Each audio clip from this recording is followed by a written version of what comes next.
Previously on Talking Joe. Whoa, that is time up on 10 Minute Mando. We didn't even get to talk about IG-11. Well, that's tough. We get 10 minutes and that's the end of it. You'll have to save that till the next one. Or Dave Filoni, his first it's tough. live action. Yeah, tough. Long time John Clone Wars. Favreau writing. Yeah, no, that's done. 10 minutes. All you get. It's not the 10 minutes and 20-second Mando. Okay, I get it. You have spoken. Yes, that's the rules of the game. Anyway. Talking Joe is on the air, and here are your hosts, Chief and Mark. Hey, it's me, the Chief, D-O-G... How do I spell it? D-O-G-G-Y, D-O-G-G. That's me, the Chief Doggy Dog, joined by you... Mark... Why not? I'm just going to add on an extra bunch of K's and an I-E, or maybe a Y. Who knows how it's written? We're saying that's out how. Well, that's how the gangsters roll. So we're down with the crew. Yeah, I was raised on the street. That's it. We're jived to it. Yeah, a nice leafy street in the suburbs. But, that's it. It was a street. How are you, my friend? Yeah, good. Nice to be back with you. Episode number 2. Episode number 2 of the new crew. He's lasted more than I thought he would, so that's good news. Yeah. What have you been up to? Anything interesting? Well, I've been doing homework for the show. Yes, very good. I've been seeing how it all works behind the magic curtain. Bought a microphone. Yeah. So hopefully sounding a little bit more pro than it was last week. And very good. Just getting dragged into this action figure addiction. So. Oh, are you? Yeah. So two purchases made this week. Very good. So there we go. Yeah, nice. What about yourself? I finished watching the Bonds, or the Daniel Craig Bonds. Okay. All three? How many is it? Four. Yeah, in one week? On reflection, having watched them the first time round, I thought they were all guff. Having rewatched them now for the first time, I actually thought Casino Royale was fairly enjoyable. I thought Quantum of Solace was the best of the 4, which is widely regarded as the worst of the 4. I just liked the fact that it was about 1 hour 45 and all the others are about 2 hours 20. Okay, it's the shortest time, so most enjoyable. Yeah, there you go. Okay, and it felt just like a kind of old school... but the villain was maybe a bit weak, but I thought it just felt a bit more Bondish. Then the third one was Skyfall. That's a bunch of turd. And then the... fourth one was Spectre. Now those last two are directed by Sam Mendes. That's completely the wrong director for this type of movie. Completely the wrong director. But yeah, I just thought, you see, Roger is always going to be the best Bond, and he has a lot of one-liners, which is what I like. A lot of what makes up my like of those movies and his delivery. Now, Skyfall, I think, probably had more one-liners than every Bond movie ever put together, but they all felt forced and stilted and no payoff and bad punchlines. But anyway, let's move on. I thought those last two were pretty turd. I was thinking about going to see the fifth one at the movies, but now I'm not. I don't think I'm going to. Oh. The other thing I've been doing, which I think you might have done, is been consuming quite a lot of this Hasbro PulseCon malarkey over the last couple of days. Well, yeah, sort of seeing it come through on the socials, and I don't think I've gone quite in as far as you have. It sounds like you've been properly immersed in it all. Well, no, I watched. I forgot it was on, so I watched a couple of hours yesterday, UK time, sort of between 8. I don't know. I watched a bit of on catch up between like 8 and 10 p.m. and then at 10 p.m. I went onto a few of the UK toy selling sites, and a couple of them crashed for me within a couple of minutes of getting on. I did manage to get onto one of them and got a pre-order for the Star Wars Black Series Mandalorian Armourer figure. Newly announced, yeah, very nice. And got a pre-order for the Boba Fett Return of the Jedi figure. Now, on reflection, I probably didn't need to pre-order that Boba Fett figure because I don't think it's a hyper-exclusive one. I think it's probably still going to be available. But the main reason I got it, as if you listened last week, you'll know that my displeasure with the current Boba Fett figure, the pouches on the belt, which restricts his can ability. This new one appears to not have those pouches. Oh my God. So that is good news. So you're doing a repeat buy. This is your first 6-inch repeat buy on the basis of this one has got different pouches of the can ability. Yes, you're all correct. in. No, you're all in, Chief. No, I can do that Moulin Rouge scene we talked about. And then the news today, I am going to be going on at 10 p.m, which is a little over 2 hours' time as of recording right now, to try and pre-order some G.I Joe stuff. So we saw the images of the 4 new figures from Wave 3, is this, I guess? And that is... Yeah. So it's, I think, a mix of Wave 3 and some Target exclusives, which I don't... an extension of that Cobra Island theme. And so I saw the Zartan, which I thought looked good. Yeah, very in keeping with the classic look. I like his little pistol as well, that unique little sort of lasery looking pistol that he's got, and the backpack with the false face in it, looking on point. There was a Cobra Trooper. Now, is this different? I was playing Scalextrics in the loft, so I had it on in the background, so I wasn't listening to everything they were saying. But the Cobra Trooper, is that just a straight reissue of the one we've already seen to enable more people to get it, or has it got differences to it? A bit of both there. So it's very similar to the one that we've seen. I think there's a few fairly superficial details that are different. So it doesn't have the goggles that the Cobra Island exclusive had, and I think it's got a different gun. So the original had what people jokingly called a Nerf gun, because it used the same design as the Hasbro Nerf, full-size Nerf guns. Right. And I don't think it has like the officer's little patch that they've got on their arm. But that's not an exclusive, or is that? Close. Is that a general sale figure? I believe that one is going to be a proper Wave 3. What about the Zartan then? I think it's Zartan and Firefly and Cobra Infantry are regular releases, and the Viper might be the Cobra Island exclusive. Okay. Now, I quite like the look of that Viper. Again, I haven't had a deep look at the images, but I don't know. I thought it looked okay. Yeah, I first saw it. I thought, I'm not sure about that. I saw then a couple of extra pictures where actually it's got the goggles on display on the top of his helmet, and I think that helps actually pull off the look when those are missing. It doesn't quite pop in the right way. So I'm willing to give that one a go. Still a little bit on the fence on it. And then what about Firefly? Firefly, I think, is the biggest misstep of the line so far. He's got this massive sort of vest, so like a heavy duty explosive protective vest, and I just think that classic version 1 Firefly design is just such an iconic design that to sort of just step away from that just seems like unnecessary. Okay. So what I'd really like to know is what's underneath that vest. Can you still sort of recreate that V1 Firefly? Yeah. But again, I'll probably buy it anyway. It might end up being great. I'll tell you what else I almost pre-ordered last night was the Marvel Legends Kang figure, because that looked well good. Really like the look of that Kang figure. And there's also a Marvel's Legends Red Ninja, like a hand ninja. Hand ninja, So that's another potential one with some crossover possibilities. Could be a cheaper, easier way to get some Red Ninjas into your G.I Joe line. Yeah, and looking a lot like that classic Red Ninja from issue 21 look. Yeah. Good. Well, I'll tell you what, let's stay on this theme of action figures, because would you believe it, it's time for Action Figure Fiasco. Action figures, we all love them, Action figures, oh yeah, they bring us joy in our daily lives, Action figures, evoking memories from our childhood. But now we're grown and we just can't stop.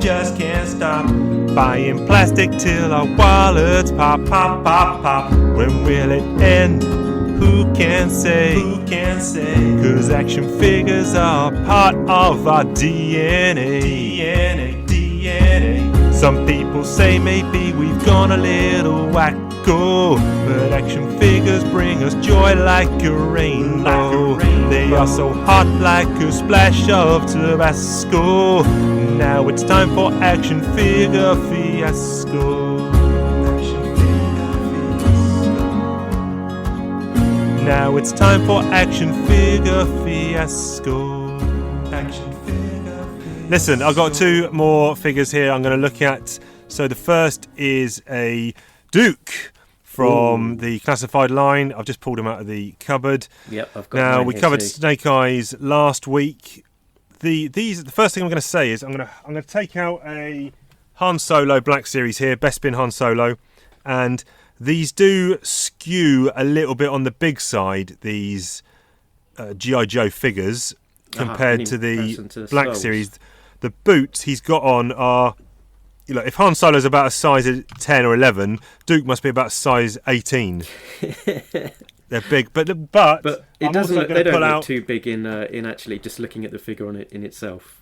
No, and then I pulled a Wolverine out of the cupboard, Marvel's Legends, That's and he's even bigger. only just shorter than Duke, Oh right, okay. whereas he should be a lot shorter. Yeah, but I imagine even in comparison to the rest of the Marvel line, he's probably a lot bigger than the comic short ass. Yeah, because I've got him standing next to a Union Jack figure, which we'll be discussing next week, and he's about the same size. So anyway, we're not here to talk about that idiot. We're here to talk about Duke. So Connie. love this Connie. Yeah, I love this head sculpt. Yeah, it's Really it's nice. Great. There's just so much detail going on in that, like in his hairstyle and Yep. the way that it's cropped all around the back Yep. and sides there. He's got the same problem I had with the Snake Eyes figure, in that I don't like this belt which kind of goes across his torso. Like the bandolier. I didn't like it on Snake Eyes, and I don't like it on Duke, because I've got him holding his gun, which is nicely not too futuristic.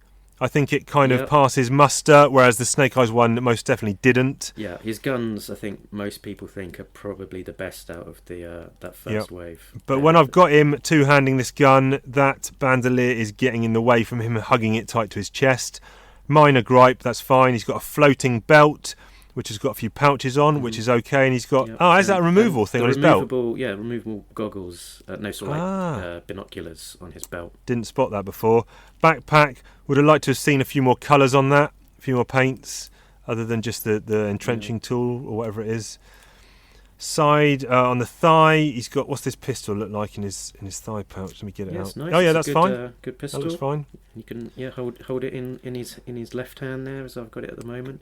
Don't... You can see his wristwatch that goes all the way around the wrist. Crazy. Oh yeah, it does. Yeah. Oh yeah, bright orange. How did I Bright not spot orange. that was bright orange That's before a you statement. mentioned it? Statement. I know there's been a lot of contention about the over futuristic stylings of some of the body armor on these figures. Obviously, he has got the gold and silver shin guards and knee pads. I don't mind them too much on him. Yeah, I think they they don't stick out too much. Yeah. Overall, I'd say this is a good figure. Yeah, in my eyes, pretty perfect figure.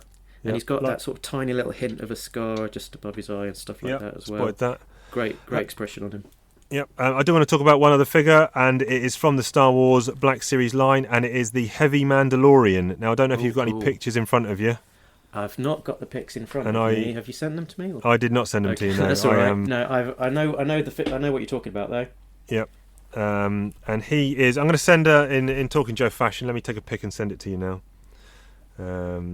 How do I work this Face ID thing on my phone? Oh, jeepers! Great radio. Okay, here we go. Let's take a picture there. Done. Oh, you have to press send. Right, sent that. Wow. So this guy, he is thick and chunky, and he feels very stable. He's got a great torso, kind of tilting thing there. Lots of head articulation. So that massive cannon he's got hooked up to his backpack. Just real chunky boots and armour, and loads of battle damage on him. Just a great looking figure.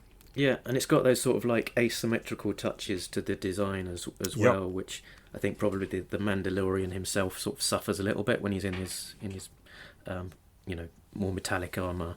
It's very symmetrical, whereas he's got like these touches on his helmet, like just similar to the way the original Boba Fett did. And that's a cool looking gun. I wonder if you could swap that out and give it to Roadblock even.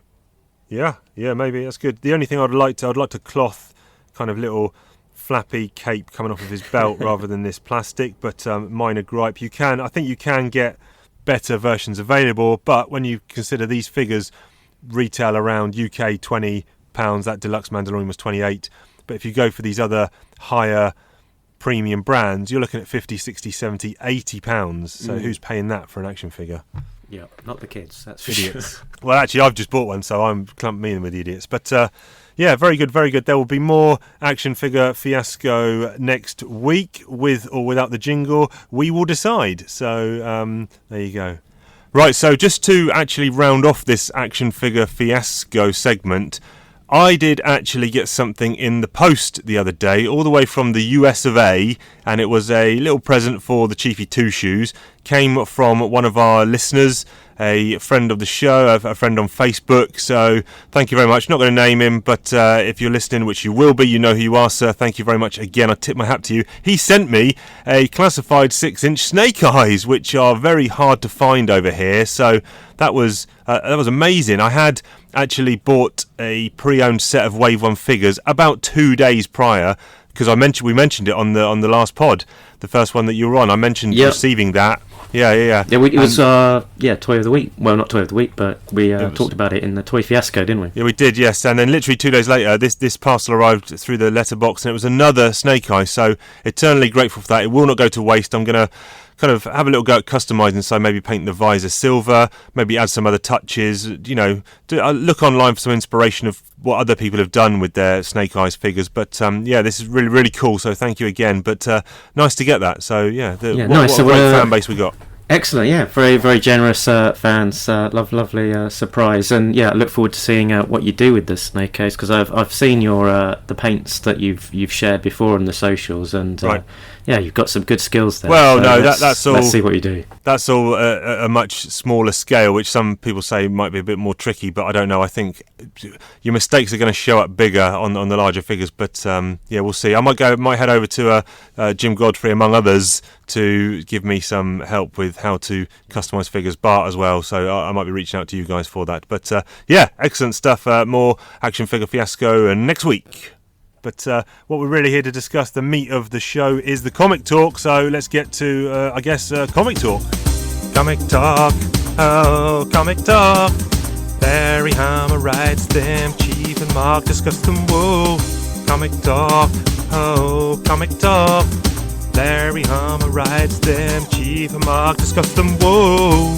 Right. I don't think we actually told the listeners what issues we were going to be covering this week. So we are going to be covering the first 3 parts of Snake in the Grass. So that is 230 to 232.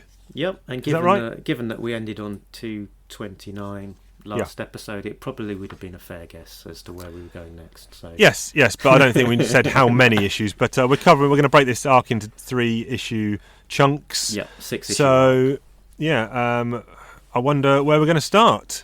Favourite cover. Right, S-Jubs has said it's favourite cover, so that's what it is. Now, I've looked at all these covers here, and my favourite, I think, is probably just the SL Gallant 230, the one with a shrouded figure with a compound bow aiming an arrow at another shrouded figure. Yeah, Snap. That was my pick as well for nice. My favourite. It's a nice ninja cover, sets off some of those nostalgia pangs. Yes. That mysterious bowman with sound amplification gear, making you think back to Snake Eyes: The Origin and the death of the Hardmaster. Yep. We do get some. Is this the start of the John Royal subscription cover run as well? Yeah, good point. Yeah, I was going to say exactly the same. That the 230 variant is the first in a long line of G.I Joe covers from John Royal, which is he still doing them? Have to check, but I think starts with issue 230 and pretty much runs up to modern day. So yeah, he's still doing them. And that particular cover's got Duke and Cobra Commander falling out of a plane and having a fist fight, which doesn't happen in the comic. No. And it's but yeah, it's kind of style really is that he's often going for an iconic image on the cover rather than any sort of literal interpretation of what's happening in the actual comic itself. Yeah, you've met him, I've met him, real top guy. I asked if he wanted to come on the pod actually, but he actually declined for the only reason that he felt a bit shy about coming on. So But he's a good guy, and I actually was talking to him about his covers, and he said he's almost got free license from IDW. They say just draw whatever you want. Okay. So I don't think any of his covers ever depict what actually happens in the comic. But he's just like, oh, cool, I'll draw Scrap Iron this month, or I'll draw, whatever. There's your dog. There's the dog. He's having a bit of a shake and a scratch. That's all right. Oh, I tell you what, we found your new replacement. But right about now, last time on A Real American Hero. While exploring Cobra's old Brocker Beach facility off the coast of New Jersey, Torpedo, Cutter and Deep Six come under attack by a group of Cobra Eels. Meanwhile, Dawn Moreno, a Cobra youth that saved Cobra Commander's life, is submitted to the brainwave scanner by Dr. Mindbender. But when Baroness and her allies mess with the machine in an attempt to free Dawn, they uncover old files that contain Snake Eyes' memories, which get downloaded straight into Dawn's mind. Very good. Right, well, let's just start at the beginning with a plot breakdown. Plot breakdown. So we're juggling multiple plots in this series of 3 issues. So off Broker Beach, Torpedo and Deep Six are having a scrap with some eels up inside ya. Yep. And again, Cobra instantly recognise them from facial recognition scans. Good of course. Intelligence there. Yes, and yes. Cutters to the rescue as eels bob to the surface. Cut up by Cutter, there is a cliffhanger. What were the eels guarding? We find out as Cutter and Deep Six enter through an iris hatch and find a brand new bat factory assembly line. But just as they're about to bash in the bat under construction, it wakes up along with its buddies. Deep Six shoots an airlock control panel to bypass the safety so he can flood the facility. They get washed out via a casino, and they then get whisked away on the whale into the sunset. What do you think? What do you think of this little plot arc? I don't know. It feels like there's more to come, maybe in the next sort of 3 issues to flesh it out a bit more. I hope so. They don't just leave it at that, and we do have a bit more to come with that. So the second story point is all about continuing Bomb Strike's story in Olyastan as she discovers the new 6th generation bat, improved with a RoboCop 3 style jetpack and attachments. The tails are turned again and again as she's captured by the Black Major. She does some serious action moves as she takes out 8 red shadows before being captured again. She's in a prison cell, as depicted on the cover of 231, where she escapes again and then turns the tables again. Dr. Biggles-Jones notes she is tired of this back and forth, about the 4th time that she's found at a disadvantage, and she is shot in the head with a silenced pistol. Yes. Bomb Strike dumps her in the desert before getting better and driving off. Yep. So a nice bit of gruesomeness there in that one. I wonder, again, will we pick up this that plot point in number 4 of the series? We'll see. So over to subplot number 3. This time we're in Utah Airport as Claire is trying to speak to Faldin Benzine. She has secret information about the pit and she needs to hand it over in person. She is tracked by Jane and Mainframe and Duke and Roadblock as they go off to Paris. And then back over to wherever it is, somewhere over in the Middle East, Benzine, where Claire founds Fald, who's actually a doctor in a children's ward of a hospital. And the people tracking Claire, they are tracking her with a drone and a Hellfire missile that shoots at them. But Claire has been able to navigate her way around so that actually the hospital isn't destroyed. But she wasn't brainwashed after all, and she was part of that juggler plot to take down the terrorists. So all's well that ends well-ish, but a female terrorist have been tasked with making Claire pay the consequences of her betrayals. So this is one that is a to be continued. And then we've got all the Dawn stuff. So this is subplot number 4. In Springfield, we start off. Cobra Commander's found out about Dawn being implanted with Snake Eyes memories. Zartan sets off to track her on his motorbike, which is probably the most appropriate of tracking tools. Yep. Can imagine that's the best way to see where the leaves have bent and whatnot. And he's despite chasing after on this motorbike, he's somehow able to subtly sneak up on her and get at her with that arrow as seen as the cover. So he fires an arrow and she is able to break it with some magic ninja bullshit triangle fingers. We find out that she wants the Arishikage sword, the Morning Light. That's the sword that Zartan gave Storm Shadow the sister blade of, called Evening Shade, back in 217. And that was where it was first mentioned that the blade was in New York City, where Dawn finds Morning Light. And that's a different museum to the one that was in San Francisco back in issue 85, SFX, by the way. Right. So Dawn uses her magic ninja skills to bash open the case with a fire axe and scarper off with it, where she runs into Storm Shadow in a back alley, and Storm Shadow seems to know exactly what is going on. A whole lot of stuff going on. Although I've made notes, I've made about 2 sentences of notes. So not much to talk about from me, so there might be something from you, so let's dig into the nuggets. Talking points. Talking points from me, not many. All I really want to know is what's the history of this Morning Light sword, but I think you've already answered it. I thought is it something to do with the SFX 85 issue, but you're saying no, and you're saying this was first referenced in issue 217, this Morning Light sword. I'm getting these blooming swords all mixed up. Yeah, it was... Yeah, I think 217 might have been where it was first mentioned. Okay. That it's got this sister blade, Evening Shade, and Zartan said that this other blade was being stored in the New York Museum. Back in the Storm Shadow Devil's Due series, apparently there's all of the shenanigans about some of these swords. Right. I've not gone back and reread them recently, so I can't remember what exactly happens with them. But so why has Dawn / Snake Eyes got such a hard-on for stealing this sword? Because this doesn't strike me as something Snake Eyes would have done, broken into a museum and stole a sword. Good point. I don't think I got the answer for that. Yeah. Okay. Snake Eyes, when he was himself with his own body and memories, didn't go off stealing this sword. So no. Why it's so important for Dawn to do that? Yeah. Who knows? And another quick question: at the start of the first issue, where there's like a tour guide going round, she goes, "We don't know much about this mumbo jumbo Arashikage clan, but we know they love the number 63." Yeah. Explain. Okay. I've no idea. Okay. Right. Okay.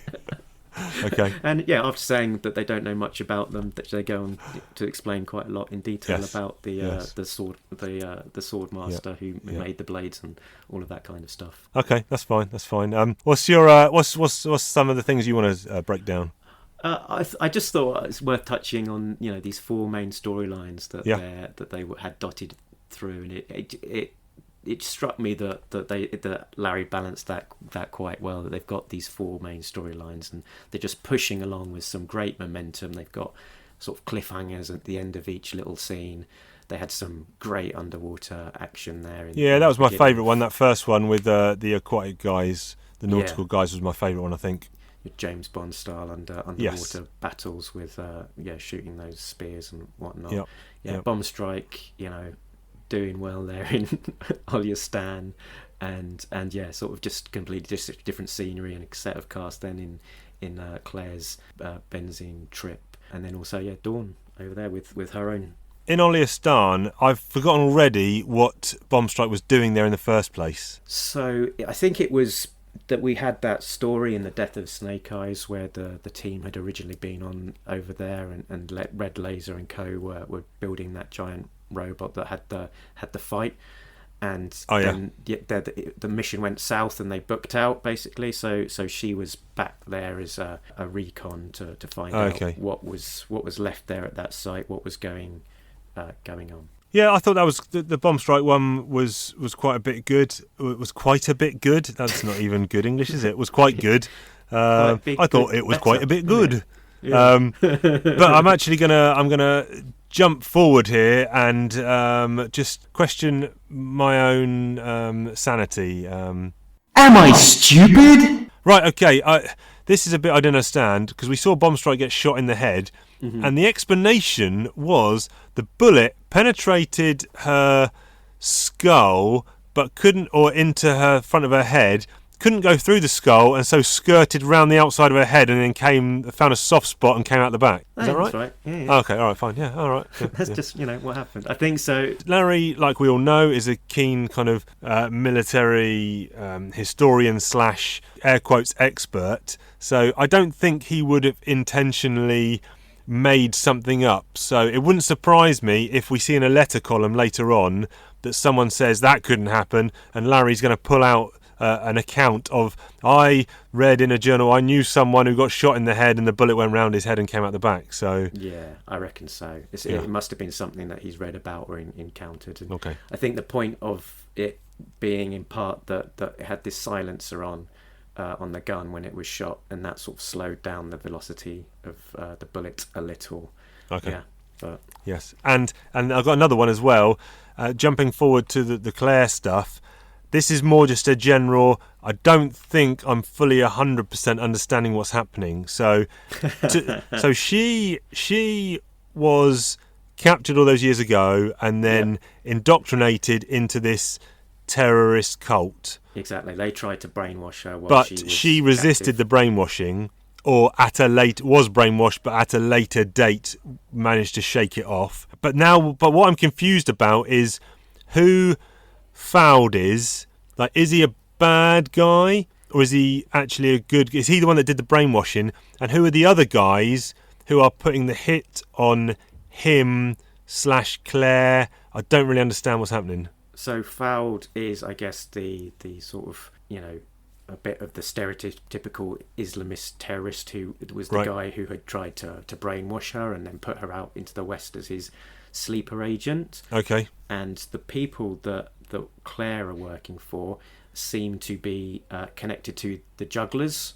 Yeah. So it's they've got the tracker on her, and they're the people who have got that drone missile attack, and then the sort of mop-up squad that follows them as well. So who are the other Muslims that are tracking Claire? I think the rest of them are sort of connected to Fowd, who are just tracking her and making sure that she's on the level and not double-crossing them. Right. But then who's the one that's going to assassinate her? I think that's one of Fowd's mob. Okay, right, okay. We'll find out. Right, okay. This is where the Joes kind of bust onto the scene, because they've been hot-trotting around the globe trying to get information about what's going on.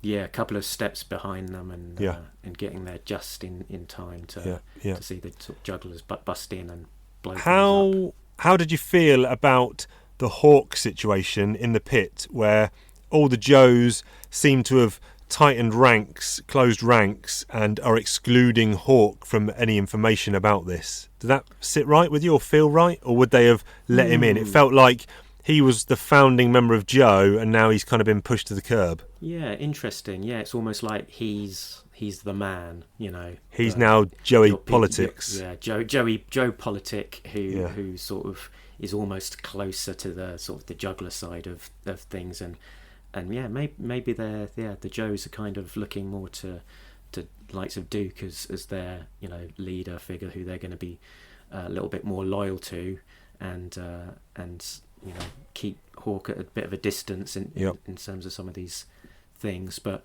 it also could be argued the other way around, that maybe they're protecting Hawk, because if he doesn't know about it, then maybe there's less chance that he'll get in trouble for it if it's not something he's specifically kind of okayed himself. Makes sense.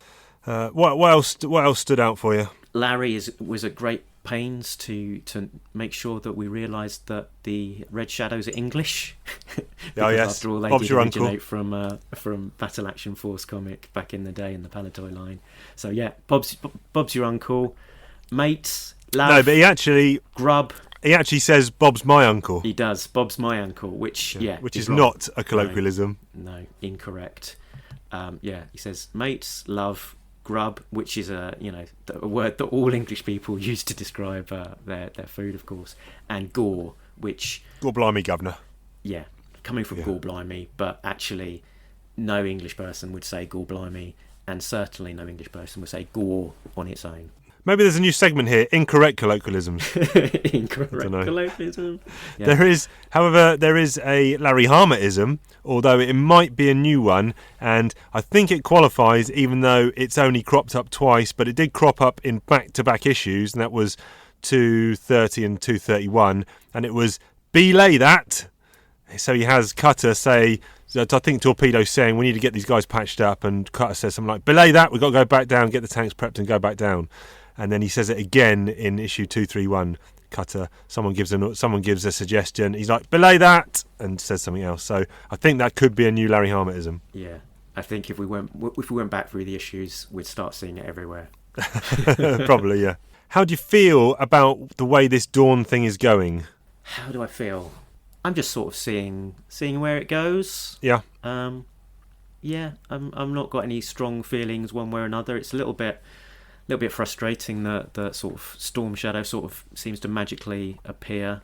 Yes. And kind of know exactly what's going on without, I guess, necessarily having had much that would have tipped him off to the situation. But I assume we're led to believe that she's Cobra through and through, really, because, well, I don't know, but she was a young girl in the Cobra youth, so we've got no reason to believe she was unsettled there or unsupporting of the Cobra ideals, and that's easily almost forgotten because she's now being portrayed just as a teenage girl with the skills of a ninja, not a Cobra youth, and fanaticist with the skills of a ninja. The Cobra element seems to have been forgotten already. That's a very interesting point. I actually hadn't picked up on that. But as you say, she was, I guess, a Cobra loyalist living in Springfield. Presumably, she's got, parents who are Crimson Guards or sort of Cobra loyalists. And then she quite happily became Cobra Commander's bodyguard for an issue or so. Yeah. And then, I guess we're to believe that she's had this brainwave experience and is now sort of divided between being a confused teenage girl and a ninja, but actually previously she was a hardcore Cobra loyalist bodyguard. So will that dynamic be part of her ongoing sort of angst and sort of being pulled in these different directions, or will it get forgotten about? Probably forgotten about, but we'll see where that goes. I don't know. I think it's like you. I was never probably fully on board when they're like, oh, now Snake Eye's memories is now in this young girl because we just cannot forget him. Okay, well, I thought we'd moved away by having Sean develop his own personality to a degree and getting his own uniform to make him distinct, but now Snake Eyes is never going to die. But they have, Larry said before, we got the opportunity to tell these untold Joe stories just set 10, 20 years in the past, and there's no, I don't know, I think it feels a little bit hokey, but look, let's run with it and see what happens. If it turns out to be shit, I'm happy to say it's shit. But if it turns out to be, this is, okay, fine, then it turns out to be that's all good. I won't judge it till I've got to the end of the storyline. And I think the fact that we've got these like 4 very different stories happening in parallel through these 3 issues means that actually if you're less hot on one of them, that you've got the others that sort of are zipping along at pace as well. So even if the Dawn bit isn't quite floating your boat completely, that there's all this other stuff happening. And for me, probably the one that did the least for me in this plot arc was the Claire story, which just doesn't quite gel for me.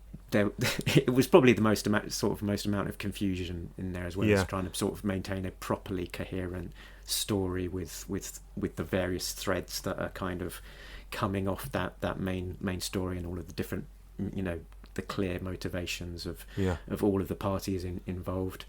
And it felt like that had now all of a sudden wrapped up, but then we do get that scene with the quote assassin in the car who says she'll put an end to it. So that clearly hasn't finished because now there's a hit out on Claire, but there needs to be a big debrief about what she's been doing and going through. So I wonder if that will happen as well in the next 3 issues. I don't know. We'll see. Yeah, I think the bulk of it, that sort of mystery has now been resolved, and now we've got this sort of assassin who's going to be gunning for her. But we'll see what happens. What happens with it in the next 3 issues? Yeah, very good. I didn't really spot anything out of the ordinary. Did you? I spy with my little eye. So nothing jumped out at me as being too out of the ordinary in terms of Easter eggs and whatnot. It was nice to see Roadblock getting his Marjuice through airport security in a diplomatic pouch again. Oh yeah, that was quality actually. I really like that bit. Yeah. Which he'd done not too long ago when he was going into Ireland. it'd be interesting to see how far they can push this. What can they stick into a diplomatic pouch and get away with? Yep. The nice little Easter egg that I spotted, which made me chuckle. Bombstrike, as she was escaping from her jail cell, she grabbed a chicken drumstick off of her food tray. And then we cut to a different scene, and when we resume, she's still got her drumstick, and she chucks it at the Black Major. Yeah, and it's clean. It's finger licking good. Finger licking good stuff. Yeah, it's just down to the bone. So yeah. I didn't spot anything out of the ordinary. That doesn't mean that there wasn't stuff in there. It just means that, as usual, my perception is not great. But so with 4 different storylines going on here, was it easy? Was it difficult to pick your favourite character? So let's find out who was the MVP. Who is the MVP? Most valuable person in these issues. Who is the MVP? Is it a Cobra Joe or the enemy? The good guys are the Joes now show counter-terrorist force, but hush, it's on the down low. Pages of this book, go have a look. We're searching for guys or gals that have the hook. The hook of being the best thing in the story, chomping up scenes, front and center allegory. And let's not forget about those cats named Cobra, sipping Dom Perignon. Are you sure they're sober? Brainwave Scanner is back, gonna be messing. Big CC and Destro teach a lesson. Talking valuable, can we talk the dreadnoughts, grape soda, chocolate donuts, and then the jukebox? Who is the MVP? Most valuable person in these issues. Who is the MVP? Is it a Cobra Joe or the enemy? So we might settle on the same one here, I think. I suspect we might. When I was looking at this, there was literally, I think, one person on my short list. So it'd be interesting to see if we do land on the same one. And you have selected Cutter. That's right. Cutter go. with some serious cutting. Yes. It was a nice little bit for him to shine. I think he's been away from the story for a little while, and him sort of getting down thick in it with those eels, and just seeing all those bodies bobbing up to the surface, and the other Joes sort of joking that they realised the reason that he got his nickname Cutter was because of how handy he was with a knife. That's it. Yeah. The whole sequence is really cool. I like the bit. I do like the bit where Deep Six is already down there, and one of the eels goes. Is something like subject in pressure suit is codenamed Deep Six, qualified master diver with no notable combat skills. As Deep Six cuts his throat or cuts his air tubes. That's quite cool. I quite like that. So nice to see Torpedo in action. But then when Cutter goes down, the look on the eels' faces. Look above us. Recognition scan, and then here comes Cutter, kind of full into the reader's frame of view with this knife, and then just basically mashes them all up. So yeah. But then he also throughout one by one bobbing to the surface as the battle is happening underneath. Throughout the rest of the issues, he kind of takes command. I don't know what his rank is, if he is the highest ranked of these 4 characters. But you want one of the other co-hosts to tell you that. But yeah, he tends to be in a bit of a leadership position in most of the appearances that he's had, like when he was commanding the Jane and so USS on. Yeah. So I would imagine that he probably has kind of the default leadership position when he's in these kind of scenarios. Favorite line of dialogue. So we've kind of looked at the issues. Now, did anything stand out as your kind of favourite bit of scripting here by Larry? There was Black Major to Bombstrike, who's almost on a par with Cobra Commander here in terms of his dialoguing. He says, "Why aren't you the obstreperous one? We shall have to give you a proper thrashing when you're conscious enough to appreciate it." Yep, very good. Obstreperous. I had to look that up. It means noisy and difficult to control. It's every day's a school day with Larry's writing sometimes. Okay, so what's your favourite, Chief? So I like the bit where they're down Deep Six and Cutter. They've kind of infiltrated the robot facility, and they're scrounging weapons. Cutter says, "Might be better if you took a shotgun or an SMG." And then Deep Six says, "If we have the same caliber, I can scrounge your ammo if you get killed." And Cutter says, "There's that." Teamwork makes the dream work. Yeah, and it's keeping him with his character of them calling him a bit of a cold fish, yes, not being yes. particularly, working Very well good. with others. Very good. Well, let's yo-jo this not as a story arc, but just as our effective enjoyment of these issues. I'm trying to think. I think I gave last week a 6. I think you gave it a 7. I think this week I gave it a 6.5. I think last week. I think I am going to probably stay on the same 6.5. Yeah, I think I'm about the same as I was last week, so yeah, I'll stick with a 7. With a 7.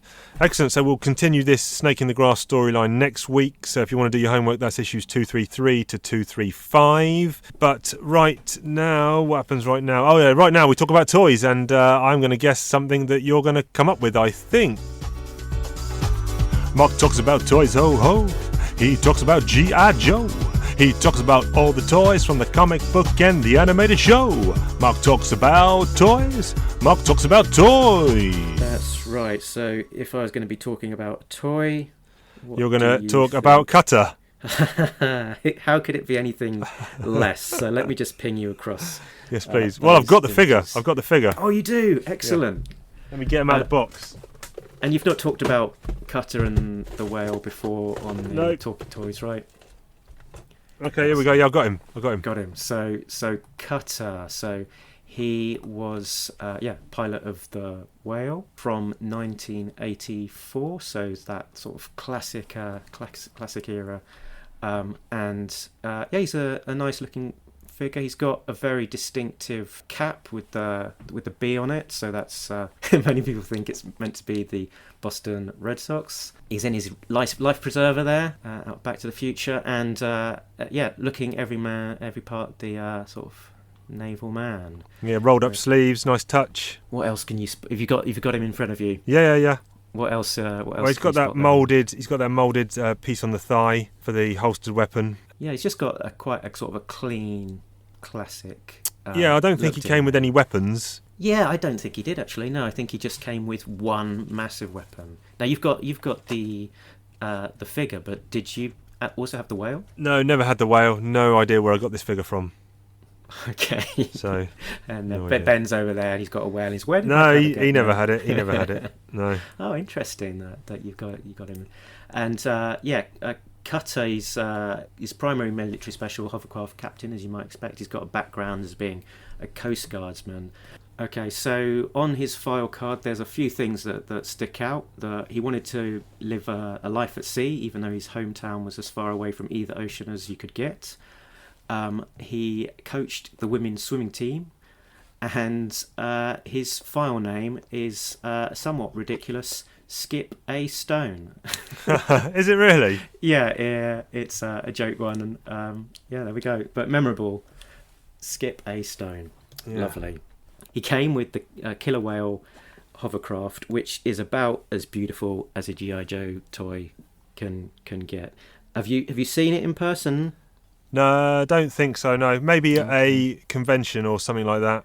I mean, toy convention, maybe. It's got some great comic book appearances, so obviously it shows up again in this story arc here, but had some great appearances in Beached Whale in 29, All the Ships at Sea, 36. It had that lovely sequence where Roadblock is balancing the guns, the anti-aircraft guns on his back as Deep Six takes down a Rattler, and some really great sequences in the comic book.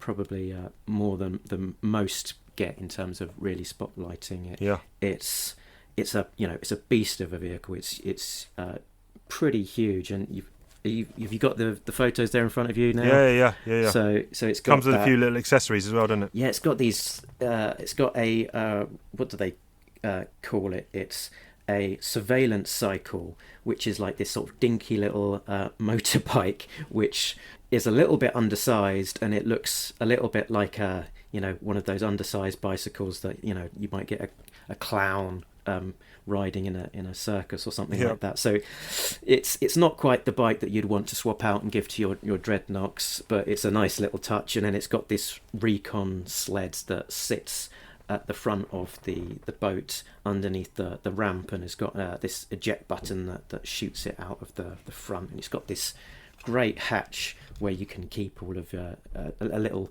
team of Joes inside and lower the ramp and have them come out, and that was used a few issues ago to actually store the shark in and have that being launched out of there. Obviously, in reality, the scale doesn't work, but it was nice. It was nice in the comics, and then it's got all of these extra, guns on the side. It's got those anti-aircraft turrets that you mount up 2 figures in. You've got the sort of the control steering area that you'll normally stick Cutter at, and he's flanked by a brace of 4 missiles on either side, and then they've got these I guess, what do they call them, like fans, rear fans at the back, and you could press a button and that would actually turn around the fans.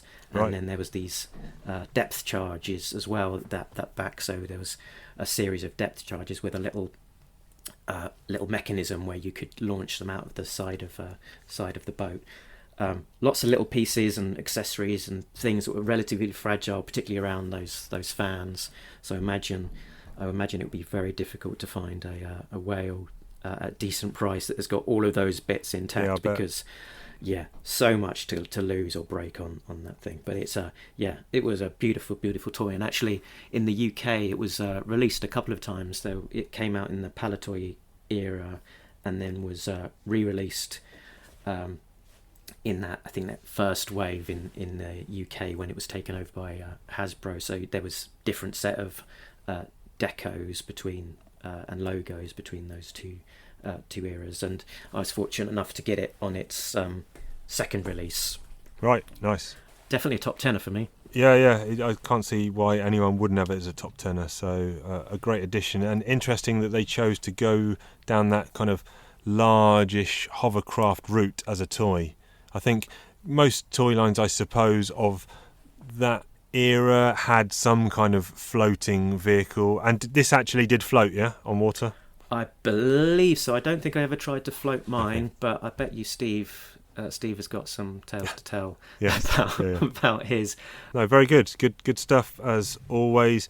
More toys next week, but right now it's time for a departure from the G.I Joe stuff, and time for this. You're listening to Talking Joe, and now for something completely different. The Star Wars galaxy sure has a lot of playgrounds. Jedi Knights, evil Sith, bounty hunters, all doing the rounds. But there's a guy so cool, the Mandalorian. Now expand your mind and be a Star Wars historian. It's 10-Minute Mando. He's chasing a star. It's 10-Minute Mando. He loves Beskar. It's 10-Minute Mando in a galaxy far, far away. That's right, people. We're back. It's 10-Minute Mando. Start the clock. Go. So, if you're not familiar, it's the 10-Minute Mando segment. We are rewatching The Mandalorian, 2 episodes at a time per episode of the podcast until we get to live on October 30th or whenever season 2 comes out. We're down to 9 minutes 45. We are discussing episodes 3 and 4 from season 1. Episode 3 is called Sins or something like that, and directed by Deborah Chow. Is it? And then number 4 is, don't know what that one's called. It's called Sanctuary. That's it. It's directed by Bryce Dallard. Let me put my tongue back in. Bryce Dallard Howard. Dallas. What did I say? Dallard. Dan.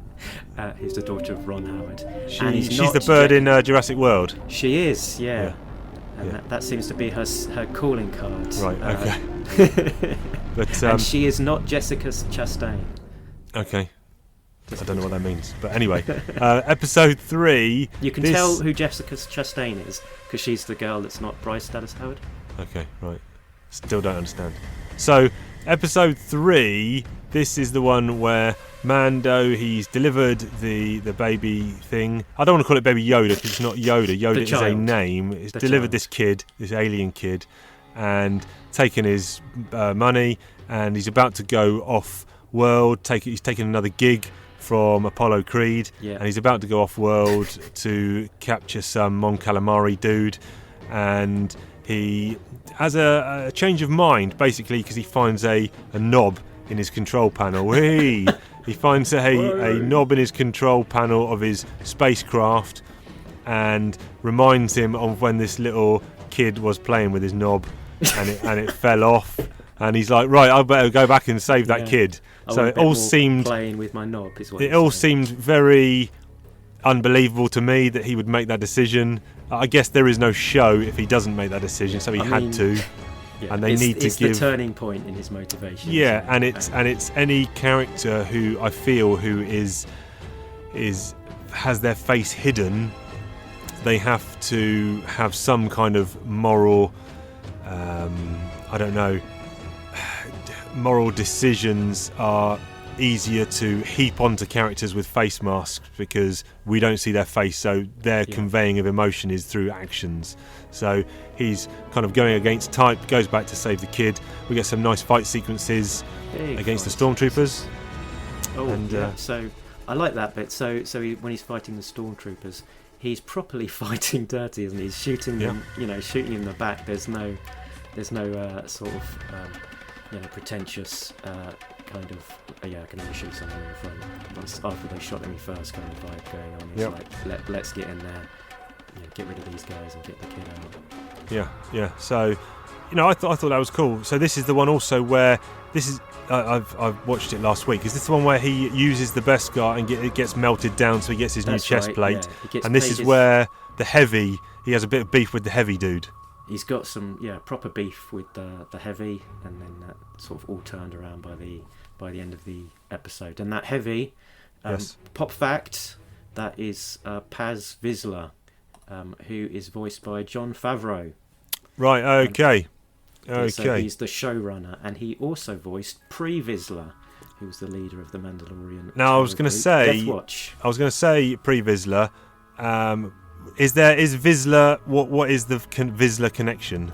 I'm not entirely sure how it all works, but if it's a surname, I guess it's a familial connection there. Okay. You'd think that there's some sort of link, and they're properly ramming that home by using the same person to voice both. I thought when he was escaping through the city at the end, and then Apollo Creed pops up and all these other bounty hunters surround him, all these, surround the Mando, and it's a big firefight.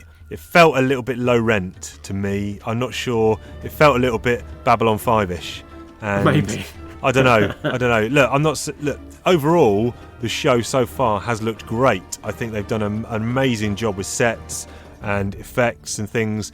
But that end sequence to episode 3 just felt a little bit kind of, I don't know, just a little bit like Firefly, a bit shit is what I'm saying. Just a bit shit. But it's one of those things where he's surrounded on all sides. They're just out to get him. How on earth does he get away? Trying to take him down one at a time. How does he get to kill all of them, and they don't get anything? Yeah. Now obviously he does have help because all these other Mandos fly in on their jump packs. But it's a minor criticism because overall I really am enjoying the show more than I did the first time round. But a few cracks are starting to show a little bit for me. Yeah, I mean it's not necessarily going to be perfect in every single way, but I think there's more to like than not like. Nice to see that Apollo Creed this time, whereas even Drago killed him on screen last time. Nice to see, even though Apollo takes a shot, I thought he was dead. Nice to see him actually survive. Obviously we know he comes back later in the series, but good character. Nice to see him stick around. Apparently in the early stages they were going to kill him off, but they liked him so much that they changed it to keep him. Love Carl Weathers. The next episode, I watched that today with a friend of the show, Buddy Faceman, and he was saying, is this that terrible episode? And I was like, I can't remember any of them. He goes, episode 4 is widely regarded as the worst one of the whole series. I watched it and I was like, it's not. I don't think it was overall a stinker at all, but it just felt a little bit like filler. Yeah. So I guess aside from it introducing this new character, played by Gina Carano Dune, apart from that, it is kind of one and done, isn't it? It's not really propelling the overall story along too much, is it? No, I think the failing for me a little bit was, so the other thing is they're on some backwards planet. Why did he stop there? Was it just, I can't remember, I watched it about an hour ago. I can't remember why he It's stopped on basically that to planet. hide out that he's But what's his long-term plan? Just to hide out forever on this planet? Or how long is he going to stay there? I don't know. Anyway, Well, yeah, at least in the short term. finds out this village is being assaulted by some orcs from Mordor, and That's right. they have somehow acquired an ATST. Now, this is kind of like a Monster in the Woods, Monster of the Week kind of storyline, and I think the failing of it was they go out to track it and they say something's making noises, or something's in the fog making noises in the wood, and you think it's going to be some big creature, fire-breathing dragon or something. Early on, they see footprints, and even says, she says ATST, and he says Imperial Walker. So it's like, okay, so it's an Imperial Walker, but they still maintain the pretense that it's some mysterious creature. But if you're a Star Wars fan, you know what an ATST is, an Imperial Walker is, and even when they show it with these glowing red eyes, it's no longer a mystery creature, because we all know what it is. That fell flat for me. Yeah, I mean, they definitely were trying to sort of portray the ATST as almost a creature. Yes. And they sort of wanted to have that actual sort of vibe to it of having its movements sort of being very much like a monster, and the sounds it's emitting, it's like roaring, you know, like when they shoot it in its eye, which is just it's an open window, isn't it? It's kind of in the front of the vehicle. That was stupid for me. Bryce Dallas Howard, don't direct another one. I'm saying. And she said that she was influenced by Jurassic Park, and she wanted to almost portray the as a T-Rex. As a T-Rex. Oh, right, so okay. That's the big influence. It makes more sense now. They now. wanted to have that sort of animalistic monster quality to Makes more sense. Don't do it again. But what didn't make any sense to me is that their plan was to go into the enemy camp, blow up a load of stuff, and then get them to chase it and get the ATST to chase them back to the village, where they could then have a big showdown. Yep. Why not just sneak into the village and blow up the ATST without when no one's actually in it? There you go. There you go. That would be my question. There you go. I don't have the answer to that, but yes, we'll see. We'll see what happens going forward. But she's a new character, isn't she? She recurs in a few episodes coming up. Yeah, so I think we see more of Cara Dune, and she's played by, as I say, Gina Carano. But yeah, she's an ex-MMA star. She's great. Yeah, so her background is MMA, and then she's sort of branching out into like action films. So she was in a great. Did a good movie called Haywire. That's right. Yeah, Haywire, good movie. That really good film. movie. I'd recommend it. She's been in Deadpool. I watched a film with her in it, which is a sort of a very B movie, but I think she's got a lot of charisma in it, good. which is called in the blood. So yeah, the saving grace for this episode for me was introducing her as a character, because I think I've got a lot of time for her. A lot of I think it's, let's say, a lot of charisma. Whoa, that can only mean one thing. Is it a call from the missus telling you to come down from the loft? That's 10 minutes. How do I stop it, though? I don't know how to stop it. Oh, there you go. Don't know. There you go. Right, 10-minute Mando done, and we actually squeezed him in. I wasn't even looking at the stopwatch, but we managed to squeeze both in 10 minutes. Very good, very good. We'll be covering episodes 5 and 6 on next week's show. But now, back to the G.I Joe action, because it's time for Question Answered. Okay, you posed the question, Mark, last week. Just refresh the listeners with what that question was. So what I asked was about if you were to make it your sort of perfect G.I Joe bound collection of gathering together those first 155 issues into nice hardcover bound collections where you could put in anything you wanted to make it the absolute best and most satisfying collection that you could have, what would you stick in there as nice little extras? And yeah, we had quite a good response. Shall I run down some of the things? Yeah, let's hear what people said. There was a lot of love there for the adverts in the original comics. So there was a lot of people saying, those trade paperbacks. That one of the things that people miss is actually seeing those original adverts. It's a real nostalgic time and place. How else would we as kids in the UK be hearing about things like Gumby and Pokey? Now I guess I guess you've already got those because you're only Are you taking out only the back cover when you bind these? Normally, I would get rid of adverts, but in this case, I think it's such a part of the original package. I'm going to be including them. Right. So, okay. Yeah, where I don't necessarily have that nostalgic affection for some of the content, I will just take out the adverts. So when I'm doing my IDW binds, there's all of those extra pages, sort of advertising, other IDW content and so on. I've been taking those out just to fit more comics into a single bind. But yeah, for these classic Marvel ones, I'm going to leave them in. So that was Repeat Collector and Jim Godfrey, shout out to you for those comments. Another one was the letters pages, so a part of that original content that was missing from the trade paperback. There's a lot of good content in there, sort of talking about the previous issues and giving a little bit of insight into some of the Easter eggs and some of the no prizes about why things happened. A lot of love coming from Hilby Harper and Scrap Iron 13 for those, and there was actually a suggestion that maybe you could even reorder the letters pages, so you've got the issue followed by the letter page that relates to that issue. Interesting idea. There was a shout out to the Todd McFarlane issue that was never published and was in the original run, but then was published as a special. It was originally rejected because they didn't like the art in it. It was included in the official hardcovers. So good idea. I don't know if I'll include it in my own because one, it's in those official hardcovers, and two, I think it's quite expensive if I was going to buy it separately. Oh really? Okay. Because it was it came out I think a couple of months after issue 155. And without too much fanfare, so it had a very low print run. So quite in demand subsequently as that nice little rarity. Okay. Suggestion for Order of Battle.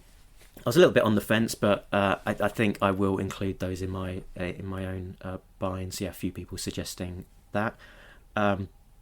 Shout out to the Marvel Age issues that Marvel published. So Marvel used to run their own little sort of mini previews catalogue back in the day in the 80s and so on, where they would be running little previews of issues that are coming up that particular month and interviews and that kind of thing. And they had the Joes on the cover a couple of times, and they had some little articles about them, and there was a couple of articles where they have Meet the Joes, so they're sort of introducing some of the Joes that are going to be coming up in the issues, sort of for many people it was their first introduction to the future waves of Joes, and at that point in time some of the names hadn't been landed on, so there was a reference to Hedgehopper as one of the future Joes, who I think became Starduster. So Jim Godfrey there giving a lot of love for the Marvel Age. The 25th anniversary books that came out with the figures, so those were written by Hammer, but so some of those were included in the hardcovers and so on, but I don't think I would actually include them in mine for two reasons. One, I'd quite like to just get them and sort of collect them in a hardcover separately as a custom bound, and secondly, I don't have that same sort of nostalgic affection for them, and also that they are kind of the modern era, so the art style that is used on them is very different to those like original Wiggum issues and so on, so they don't feel like they sort of quite connect with those same that original run. Also a suggestion for the G.I Joe declassified issues that we talked about a little bit last week. So that was kind of a run-up to issue 1, published by Devil's Due. Quite a good idea. I've got that actually collected separately in one of my Devil's Due issues. One of the rarities in terms of the issues that I will be including is the Silent Prelude 5-page story, which has only seen print in Snake Eyes declassified trade paperback. So and very very very very reminiscent of the original 2021, and some classic art there in that distinctive original run style from Ron Wagner. There's some suggestions for going deep with character vehicle packaging art.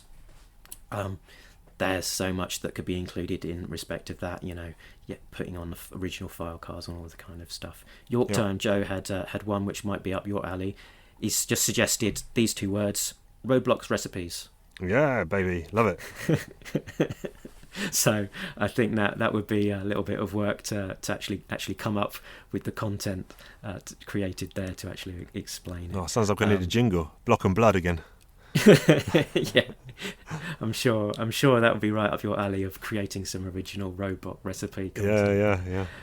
G.I. Gary had some great suggestions. He mentioned the Transformers Generation 2, which continued on the story post that crossover, where some of the Joes go into space, and he takes Dr. Megatron takes Dr. Biggles Jones off with him.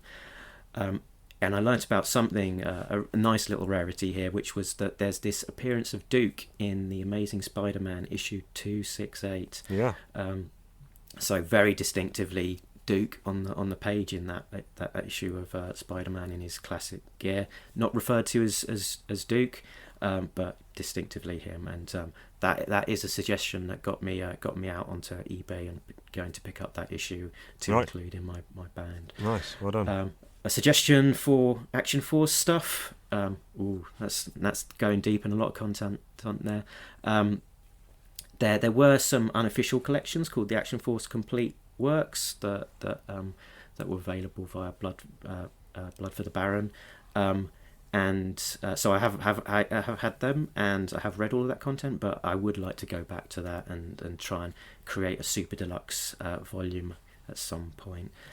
And then, just to round it off, David, codename Cabal, gave a suggestion, which is that you go and get custom sketches in the front of the books, and pointed to Michael Fife's deluxe edition custom bound books, where he went out and sought out some of the classic artists from Suicide Squad for his books that he made, and got some quality sketches in the front of them. And that isn't a concept that's completely foreign to either of us, because we've been to a convention trying to get some sketches. But it's that ultimate personal touch of getting ink on paper in the front of the book. Very good. Yeah, really the cherry on the top of the cake. Plenty of food for thought there. For all of their suggestions, lots of ideas and lots of discussion here. We'll look forward to seeing the finished product on that one, Funky Bunch, so keep us posted. But right now we need to prep you, the listeners, because we ask you a question. The new Talking Joe team are going to ask you a thing, and then we're going to put some up on the socials, and then you respond, and we read out the answers next week. I think that rhymed fascinatingly well throughout. But our question this week is, we are in an age of collectors and fandom that is nothing new really, but we've kind of all ratcheted it up to the next level. Now, what do all you listeners out there who are deep into G.I Joe or action figures or things like that, what do your partners think about your collections of either toys or comics or memorabilia or just general stuff? Are they supportive? Are they in it with you?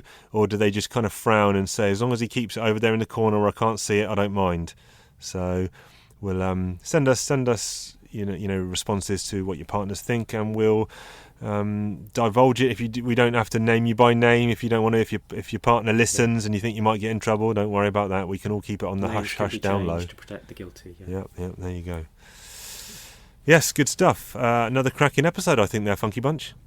Good stuff. Yep. You can find us in all the usual places. Can we ask a second question, which has come up with a better nickname, Funky Bunch? We can, yeah. Anything else you think Funky Bunch should be called? Correct answers are Funky Bunch. So you can find us in all the usual places. That's Talking_Joe on Twitter, Talking Joe Comics on Instagram, TalkingJoeComics@gmail.com, Talking Joe, a G.I Joe Talking Joe, a G.I Joe podcast on the Facebook. It's a closed group, but all you got to do is just send a request. We'll invite you in. Lots of good chat and discussion there. If you want to help the show out, you can go over to iTunes and just like and give us 5 stars on there. Leave us a comment. Tell them, break and replace. You can send them anything. Tell them what your favourite sandwich is. It doesn't really matter. Just give us 5 stars. Bumps us up the funky iTunes algorithm. I think you can also leave a review on Stitcher as well. So if you're listening on that pod player, do that. But another good show. And with all that said and done, we will see you down the road. Because we've been talking Joe. And we're all out of Joes. Joes. Laters.